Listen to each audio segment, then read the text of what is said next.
Söyleyebiliyorum ölmedi gibi gel yete baktı gün çıkmak sokak gelmez. Öldü dediler melekler ölmez. Gülün bilmediler bilemediler istemediler. Her gün her gece bekledim ölümü, çevirdim yüzümü. Beklerim sabrederim, yaşamakta benim sebebim. Emeğim derdim meleğin gözlerin, sözlerin beni yaktı. Durmadı dinlemedi sözlerini, söyledi cevabını almadan çekip gitti.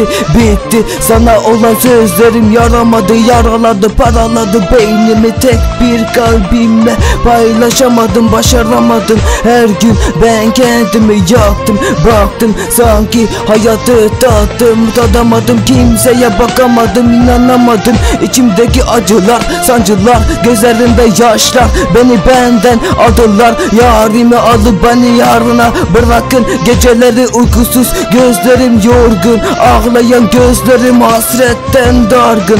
Yandı bir kere sönmüyor bu yangın. Ayrılık olmasaydı yine böyle olur muydu? Sözlerin beni derinden vurur muydu? Yok yok bu kez de vuran gözlerin olurdu. Neredesin sevdiğim, neredesin ölüm sebebim? Satırları seninle doldurdum, her geçene seni sordum. Artık kalbime adını koydum. Her şey olur da bu kalbim bir tek sensiz olamaz ya.